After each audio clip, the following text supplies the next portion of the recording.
Joining us today on the Dubcast, we have a very special guest ahead of the new A-League Women season kicking off. She is the only female coach that will be in the A-League Women this year. She has a history of success and winning with Canada, taking home a gold medal from the Tokyo Olympics in 2021. She is getting ready for her first club stint as a coach. We welcome in Bev Priestman from the Wellington Phoenix. Bev, thank you so much for joining us today. Yeah, thank you for having me. So I guess we'll start with that. This is your first stint as a club manager. You've only coached international sides previously, the under-17s, the under-20s with Canada. You're an assistant with England, and then the senior Canada job.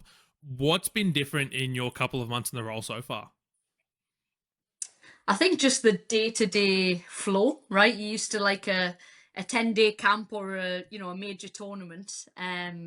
And you get that time to review and then, refresh and then go again. I think I've really, really enjoyed being on the grass every day. And, you have a bad session or a bad game and you can literally get straight back out there. So I've loved that, I think. But the first couple of weeks, maybe taking some adjustment in terms of making sure I don't kill myself, kill my staff and kill the players by the time Christmas comes. So, but I've really enjoyed it. Like, love being on the pitch every day. You get your energy from players, and to see them every day has been great.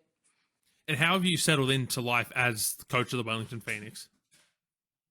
Yeah, like loving it. Look, we're very, very lucky. We've got world-class facilities, and to come into them every single day, you just feel really grateful. So like world-class facilities, the players, the staff, yeah, I've been blown away actually in terms of just character and their ability as well. It's been fantastic. So I'm settling in nicely and looking forward. The season can't start soon enough, actually. Yes, we one of the quirks about Australia is we do have the longest off seasons in world football across both the men's and the women's competition. And don't worry, the fans are just as angsty as you are as a coach. like I was ready for the season 6 months ago, right before it had even ended. So as I know how long the wait can be. Yeah. You talked in your initial press conference when you were announced as Wellington coach about the opportunity that the Phoenix are providing for you, that you felt it was the right move. Why did you feel that was the case? Well, I think a couple of fronts, right? I think I was obviously this part of the world, like with my family. I've lived here before, been in this part of the world. My family, particularly from the last year, is like a big family decision as well to just be together. And I think in those moments you realise what's important. I think I have an affiliation to New Zealand. Like my wife's a Kiwi, my little boy is. I've worked here before, and some of the players actually that are in the team now I've worked with when they were much younger.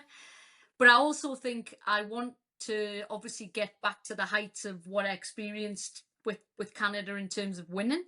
And I felt that the ambition of the club, the owner, Rob, Gilly, some of the people that I had the conversations with, they really wanted to give it a real good crack to go and be successful as a club.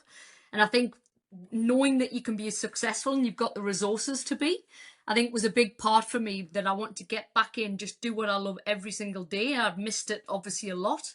But then I think the feeling of the club, the people and the ambition of the club, it all sort of like felt really right. And from the minute I made that decision, I've not looked back, and I'm really, really enjoying it. Was it just quite simply, that connection that you felt, the fact that your family is based in Wellington, sort of like, was that sort of the main driving factor, or was there other factors that went into it? Well, no, I think that wasn't the main factor. I think it just everything's felt right, and I went off my gut, which sometimes is the best thing to do. I had opportunities overseas, but I definitely didn't want to live away from my family, straight away. And we'd uprooted, we'd already moved my little boy's schools, twice actually by this point. And so I think for me, just everything felt right. And even just being in the building and working with the players and the staff, there's just a really good feeling. And I think you get that feeling sometimes when there's a real good connection, everything's starting to come together. Yeah, I've been around the A-League, right? I was up here in Wellington from January, so I got to see from January. I was at Poletti Park for all of the home games. I've obviously watched the A-League. We'd had a couple of Canadians who played in it. I know that some of the best Australian players had sort of gone through the A-League and gone on to other clubs, so I was certainly aware of it, but I also got the feeling that it was a super competitive league, right? You can go to a game and you don't know who's going to win, and I think that's really competitive environments where you want to be. Yeah, I guess sort of building on from that a little bit as well is one of the players who's been part of the Phoenix previously was Annalie Longo. I know you tried to get her out of retirement, but sadly that hasn't been the case. How do you sort of feel? How do you feel that gap in the squad? Yeah, I think, you know what, I don't know if you can. I think that's the first thing. I think last year she was very much the heartbeat of the team from watching, made a lot of things happen, had a significant more experience than probably those players around her.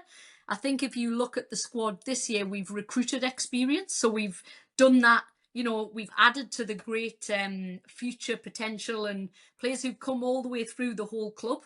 Right, it's a very good club for producing players, and I think we had a young, hungry squad that was majority of the team. I think what we've now done is added like life experience, football experience, age to the team. So the Annalie experience is now shared across some of the signings that have taken place, and then you've got brilliant A-League experience in the team where they've accumulated a lot of caps, know the league, know the travel.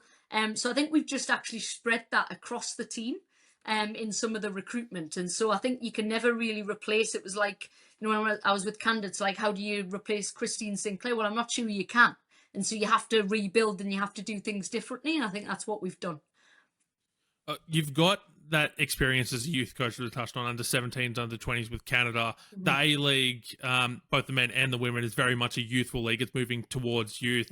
How do you think that experience, as a national youth team coach, will help you, develop the players? And then you talked about that life experience, from some of your recruitments as well. How does all that sort of bind together to help bring through the next generation? Yeah, and I think you've touched an important point there. I think having a blend of a lot of things is really important, right? You can't have an aging team, you can't have a very young team, and I think you need to get that balance right. And I think trying to hit like an average age is something that's important. And some of the youth experience stuff, like I get super excited, right? Someone like Pia Vlock, we young, not people maybe won't know her right now, but she'll be a promising under-17 World Cup player for New Zealand. She's just been selected. She's the sort of project that gets you excited, right? Where a player comes in and you can imagine where they can get to. And I think you have to create an environment that fosters that through whether it be high standards, but also balance and support, care, pushing a player. And I think with young players, it is about getting that balance right all of the time, right? There's adversity. They're used to playing every minute, maybe from where they've come from. How do you now get them to see the bigger picture and take them on a journey? And then how do we best support that player to prepare them for their national team? And for example, someone like Pia, who's about to go to an under-17 World Cup, it's making sure that we care about the individual, not just the team as well. And I think I'm really passionate about that, having been a national team coach. You really always have that in the back of your mind, right? Like you want players to go on to achieve great things, both for club and for country. And I think we're critical in that. I know that some of the best club coaches I worked with, we collaborated really well. And I'm really keen to do that for any national team player that's in this environment. Well, having been on, the national team side of that, what's it like being on the club side of that, having to liaise with the national team coaches? Yeah, I mean, it's you always have that consideration. You're more empathetic as to the reality of a national team coach, right? You get the players for very little time. So, for example, the New Zealand team coming up in the window is going to have 3 games, 3 different places in a really short window. And so everything in the back of my mind in pre-season is how do we prepare the players to go and live that experience? So I think I'm more empathetic towards what they have ahead of them. I think when they come back from national team experience, I've lived a national team camp and know it can be grueling. And so when they come back, how do I manage them to then get the best out of them for when I need them? So I think in that sense, it'll really help. But I think you also see the club, you put your club hat on and think, right, I'm going to have a game 2, 3 days after they return, and how do I best support them in that environment while make sure they're ready for us? So yeah, I think you get to see both sides of the ledgers, and I think the best experiences I've had is where club and country work together well, because then the player doesn't get pulled one way or the other. It's actually all about the player, and I think that's the important thing. You mentioned the difficulty there in, having to manage, the fact that like players going to come back from a window 2 or 3 days later, they've got a game for you. One of the particularly grueling things being based in this part of the world is the travel that comes with that. Being Canada coach, you're traveling to the US regularly, 5, 6, 7 hours on a plane at the time. So you're well versed in having to manage that international travel. How do you think that's going to help you as a Phoenix coach? Yeah, I think, like I say, one of the biggest things I've said to the group when I came in is we cannot use we're the only team who has to travel internationally every other week as an excuse. And we won't, and we can't, because it's our reality. And sometimes actually what's hard for you is good for you, like you have to be able to know this is coming and just be ready for it. So I think we've put some strategies in place around like how we recover, managing the energy of the group so that when it really matters at the back end of the season, we don't have that sort of plateau or dip. And so it's just all the little things that you experience, from tight turnarounds, either in a tournament, with travel, with heat. I think that's some experience that I've had, right? CONCACAF can be a grueling place to both travel, changes in temperature, heat. Like that experience is really going to help me in that sense when we have tight turnarounds between games. And actually, what I'm starting to realize is how much you can get done on a football pitch when you have that many training sessions. Like I think we had a boys game last week, and I'm like, oh wow, we've had 12 training sessions, and then I think, wow, 12 training sessions, that could almost be a major tournament. And so I think in that sense I get excited that the team I've got now, what they could look like by the end of the season. Obviously, preseason is a long time in the A-League, as we've touched on, and unfortunately with the departure of Western United this year, who, you've got the first round bye, you've got to wait that extra week. Does it make it a little bit more angsty for you? Do you know what? It's actually really helped us out. I hate to say it, because the example I've used of the New Zealand players, they could get back the Saturday, right? And then we were due to play that weekend. So in that sense, I think we just have to take it for what it is. It's probably the one week you would take a bye, right? Where you just wait that extra week, and then you look at us. We've got that great schedule where the men play Auckland. That's a New Zealand fixture. We're the only New Zealand team. And so there's an opportunity for the country to get behind its only women's professional team at a big stadium. So I'm actually just super excited, to be honest. You also mentioned, that you're not going to use being the only team that has to do international travel week in, week out as an excuse, but you go to the other side of Australia from where I am in Perth, and some of those trips can be just as grueling as international travel. I guess, have you been told about the distance derby, and like what have you made of, having to do the longest road trip in domestic football? Yeah, obviously I'm aware of it. Actually, in the Women's World Cup, we had to go from Melbourne to Perth, and that felt a little bit far. So I can imagine Yes, Wellington to Perth. I remember that very well because I did the same trip. Yes, that was so fun. that was fun. And obviously going at the heat and everything with it. I think we just have to embrace it, right? We just have to embrace it and do everything we can that's in our control. You approach that game a certain way, right, to try and get a result, etc. So there's things that we can look at, but I think again, I definitely, in our language and what we do every day on the pitch, it's just part of, we're in this league. We're here to compete, and we'll do it with the conditions that are in front of us. Yeah, no, I definitely remember that part of the World Cup. So I would never complain, because as a fan, as a journalist, I'm very blessed to be able to do some of these lengthy trips. But the Tuesday before, so I went from Sydney to Perth, and then the next day I went to Brisbane, then back to Sydney, then a day off, then game in Sydney, plus work, and then straight away I had to travel down to Melbourne afterwards. So like it's a grueling time. Yeah. Yeah, it is. But we love football, so we'll do it. Yeah, that's exactly it. In terms of the squad makeup, obviously there was a lot of recruitment done before you arrived at the club, and there's a lot of coaches who don't like to do it that way. How are you going to manage that challenge?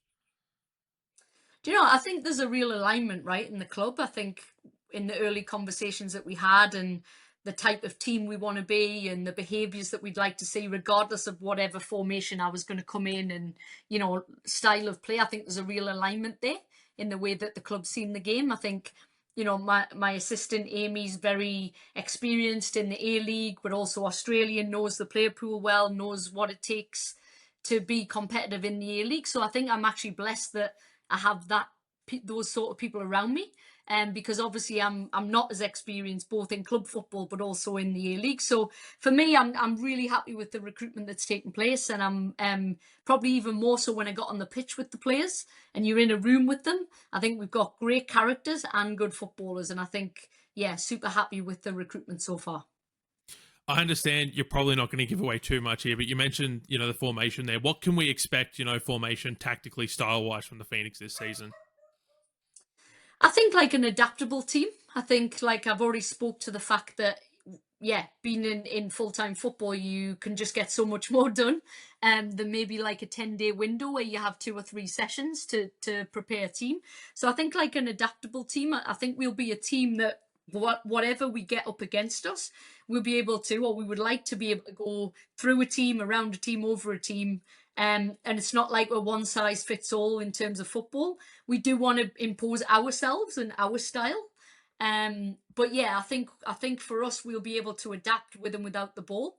But we have recruited players that can play across multiple positions, and I think that's going to help us in terms of fluidity and options for lineups. Because I am aware around managing energy, and by the time you get the back end of the season and you're traveling a lot, they've been able to change a lineup but be comfortable with it is actually something that can be a bit of an X factor. And I do feel that the team that we've recruited will allow us to do that.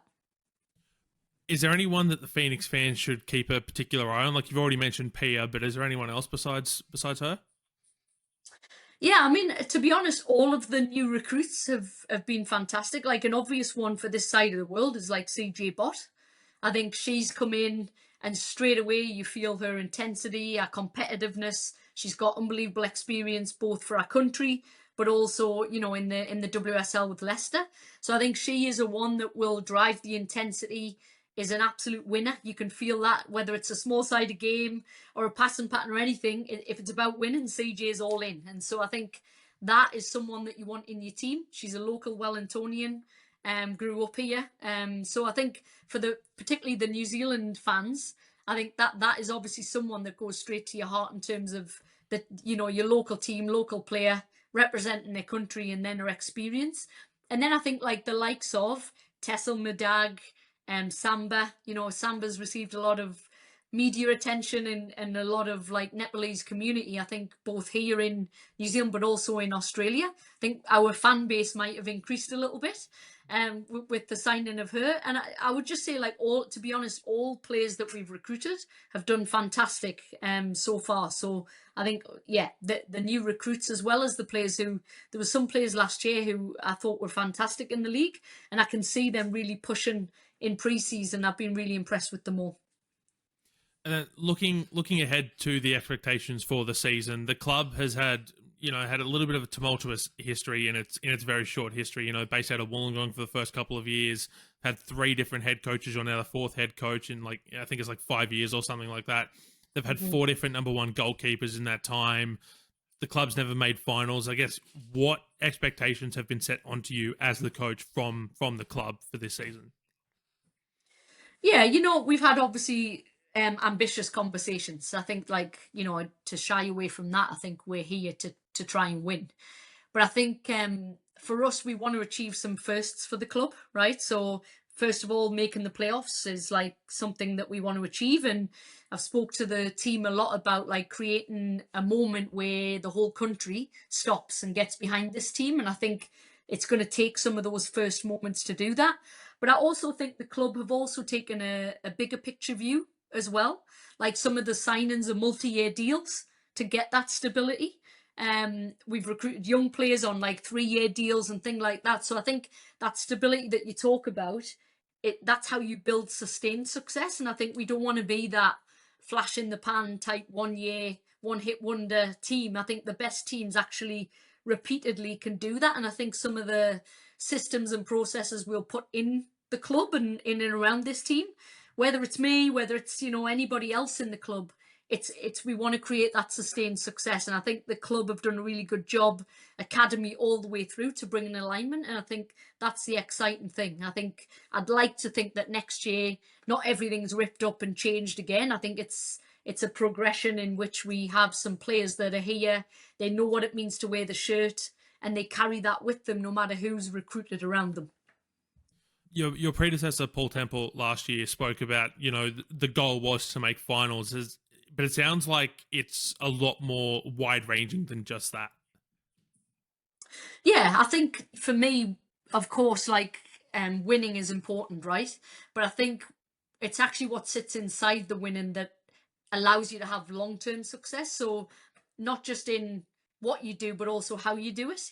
How we train every day is something that, whether it's making a final, whether it's making a playoff, in 2 years' time, that culture is set and it doesn't change. And I think putting a lot of tension around the high performance processes, it takes to win. It's not just technical. It's physical, it's recovery, it's mental performance. How does this team cope under pressure? Has that been a problem? It seems to be at the back end of the season where this team seems to struggle. Is that energy management? Is that, all these things were started to unpick, to look at like historical data in this league and see where the team has maybe struggled. But yeah, I think, like, of course, I'm here to win. I wouldn't be here otherwise. I think the players are here to win, and of course the owner has invested in a way to win. But that's football, right? Whether it's a gold medal match or whether it's a playoff game, that's football. Something can go against you, a referee decision, but we actually have to take care of all the things that lead to winning. And I think that's where I'm putting my attention. Looking at, that winning mentality, sort of like the league as a whole, setting those processes in place for long-term sustained success, the A-League women is at a very interesting crossroads at the moment. And I tend to look at it more from a big picture perspective with, yourself. You're the only female head coach in the A-League women at the moment. You're one of only a couple that are on full-time contracts. The players are still semi-professional. They're not paid year-round. I mean, in your short time here, what have you seen for the league to be able to need to take that next step to growing the competition? Yeah, and I probably don't feel as equipped to probably answer that yet. But, if I just look at last year's winners, right? Central Coast Mariners, Emily Husband, I can imagine she won that league on, like, on very little resource. And I think they're the types of coaches, and I know she's gone to the Matildas now, that the country need to, like, grab hold of for sure.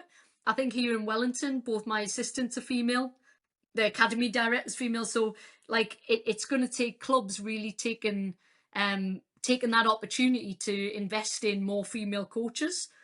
So that's really important. But I think, I think to get more female coaches, you obviously have to have people to be seen that way as well, right? So if I'm the only female coach in the league, which I probably didn't know, but I think to see that pathway for coaches to also know that that's something what they want to do, that's really important. But yeah, I think, like, I think, of course, every league needs to grow, and I'll learn more about this league, but I probably don't feel as equipped to understand the ins and outs of the makeup of it. And I'm probably in a very lucky position that this club, we have 7 full-time staff around the team. They're resourcing it really well. And so I have a different lens maybe on some other people's realities. I mean, just hearing that number, 7 full-time staff for the A-League women's side, when there are some head coaches, around the league who aren't even on full-time contracts, it's just absolutely baffling to me. But I guess it really does show the commitment from ownership there to, build this team into something successful. Yeah, absolutely. No, and that's it. I felt that from the minute I've walked through the door. It's like, yeah, they're definitely resourceful and maximize everything they've got. That, don't get me wrong, it's not like, oh, he's everything and off you go, but I definitely feel that they are absolutely taking the women's game seriously, and everything is equal to the men, and that's a really cool place to work. Just before we wrap up, there are a couple of quick fire topics I want to touch on. One of them is, quite selfishly, I've talked about this plenty of times, I'm a very proud non-binary person, and one of my personal idols is Quinn. You spent a lot of time with Quinn. They've very much been a spokesperson, a beacon for LGBTQIA plus rights. What was it like getting to work with Quinn, on a regular basis? Yeah, like, Quinn was a great human being. I think that's first and foremost. I think at Canada we did a really good job, both the staff, the players, of education and making that a really cool environment where anybody could be who they want to be. And yeah, I thought Quinn was really brave in terms of like making a stand and being who they were and being proud to be who they were. Yeah, so I felt really privileged actually to lead Quinn, but also for Quinn, then we go and win a gold medal. I think that obviously brings more and much needed attention to that. But yeah, Quinn was an unbelievable football player, but an unbelievable person, and really I think did a really good job of educating the wider community on it. And yeah, like the team were incredible, staff and players, of making that environment anybody could be who they want to be. And so I think Quinn's like an inspiration. The NSL, obviously, Quinn will go down in history as the first goal scorer of Canada's domestic league, the Northern Super Yeah. League. What kind of a moment do you think that creates, knowing that, someone like Quinn will forever be tied to the history of the league? Yeah, again, I think all of these moments and people using the platform, we all have an opportunity, right? To have when you have a platform and you're a professional player or you're an Olympic gold medalist, whatever. I think you have that opportunity to raise awareness and really push for everybody being better educated in this space. And again, I think I felt very lucky actually in Canada that it was like that. And I think yeah, to have moments like that, a gold medal, first goal scorer, all of these things just put Quinn's profile. But I think the profile of non-binary, people, I think that's awesome. And then joining the Phoenix, you're a very proud queer woman yourself. Your wife is at the club. Hmm. The Phoenix have a history of being, at the forefront of this. When the league had its first, league wide pride round, Wellington went out of their way to make sure they had their own home game to celebrate it at. They did a pride jersey the year after. Hope there's a pride jersey again this year. What does that do for you as well? Yeah, I think again, when you choose to work for an organization or you go in an environment, I think you feel a certain way, right? And I think again, the club know me, they know my family, and I think really embrace. Like I'm looking here, actually behind me, and so I think like yeah, it's really cool. And I think again, having an environment in which you set for your staff, for your players to be whoever they are, I feel like that's the place that you want to come to work every day. And I think anybody you recruiting players, like again, it just brings, adds to the environment. I think New Zealand's a very diverse country and very open country, and it's a place where like yeah, you can be who you want to be, and I think that's really special. That's a very nice looking poster. I definitely need to get my hands on one of those. There we go. And then the last question I always like to wrap up my interviews with: is there anything you wanted to talk about that I haven't necessarily touched on? No, that's been awesome. It's been a really good conversation. I'm looking forward to, getting in the league, and hopefully I have a little bit more league knowledge that I can speak about next time we catch up. All right. Well, thank you so much for joining us today on the Dubcast. I really appreciate having you on. Awesome. Thank you so much. Appreciate it.